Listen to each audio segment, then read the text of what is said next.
Hello everybody, welcome to mystic motivation 1111। मेरा नाम राबिया सलीम है और आज का हमारा टॉपिक है sign of a fake breakup. So मैंने आज एक कमेंट को ऐड किया है आज के वीडियो में ताकि आपको एग्जाम्पल के साथ मैं बता सकूं कि फेक ब्रेकअप्स कैसे होते हैं और इसमें और भी काफ़ी सारे पॉइंट्स आ जाएंगे। कुछ भी शुरू करने से पहले मेरी आपसे रिक्वेस्ट है कि चैनल को सब्सक्राइब कर लीजिए। मेरी वीडियोस बिल्कुल भी आपने स्किप नहीं करनी, बहुत इंपॉर्टेंट इन्फॉर्मेशन होती है।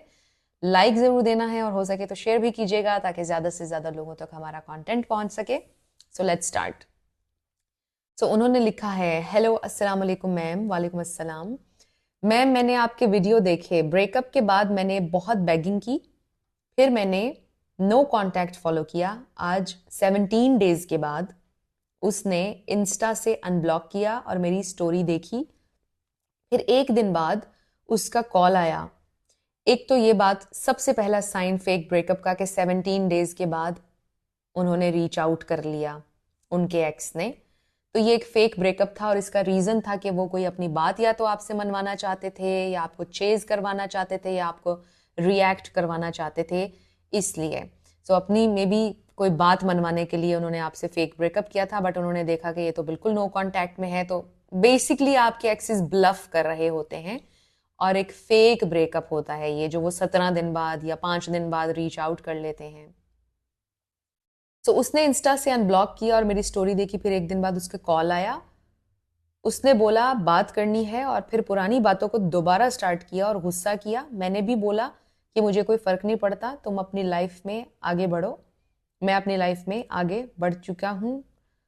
फिर मैंने कॉल काट दिया। इतने दिन के बाद खुद कॉल की और फिर पुराने टॉपिक पर ही फाइट की। इसका क्या मतलब है? क्योंकि वो चाहते थे कि आप उन्हें चेज करें, उनसे माफिया मांगे, वट कुछ मनवाना चाहते थे शायद वो आपसे। और एक तो मुझे इसमें ये क्लियर नहीं है कि इसमें गलती आपकी थी या उनकी थी। काफ़ी सारी इन्फॉर्मेशन जब बीच में से मिसिंग होती है तो फिर सिचुएशन को एनालाइज करना थोड़ा सा डिफिकल्ट हो जाता है, इसलिए थोड़ा सा आप बताया करें। फिर एज भी बहुत ज़्यादा अफेक्ट करती है सिचुएशन को। आपकी एज क्या थी, उनकी एज क्या है, ये सारी चीज़ें। उसने नो कांटेक्ट में कॉल करके गुस्सा निकाला, वो भी अननोन टॉपिक पर। इसका क्या मतलब है कि वो एंगर स्टेज में थी?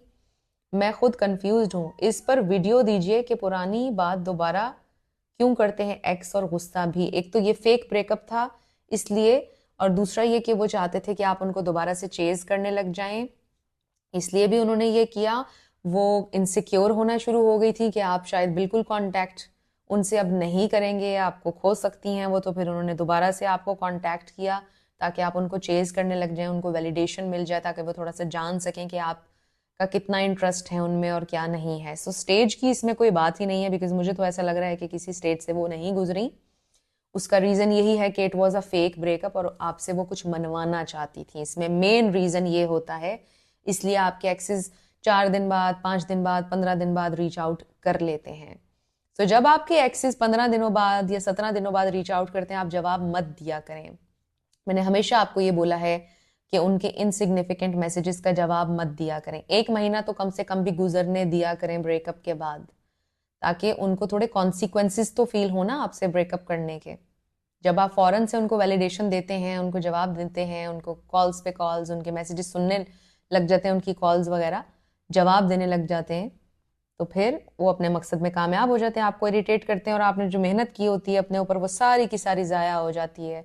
और कुछ लोग तो दोबारा से एंग्शियस अटैचमेंट में चले जाते हैं, क्योंकि आपने अपने ऊपर वर्क किया होता है सारे ब्रेकअप के टाइम में, आपने खुद को मजबूत किया होता है। आपके एक्सेस आपको फिर से मैनिपुलेट करके आपको एंग्शियस अटैचमेंट स्टाइल में डाल देते हैं। बहुत से लोग दोबारा से चेजिंग वाले साइकिल में आ जाते हैं। होपफुली आपने चेज दोबारा नहीं किया होगा, बट इसमें रीजन सिर्फ और सिर्फ आपकी एक्स का ये था कि आप उनको दोबारा से चेज करने लग जाएं, या वो आपसे कोई बात मनवाना चाहती थी जिसके लिए उन्होंने आपके साथ ब्लफ किया था। रियल ब्रेकअप नहीं था वो, असल में आपसे ब्रेकअप नहीं करना चाहती थी।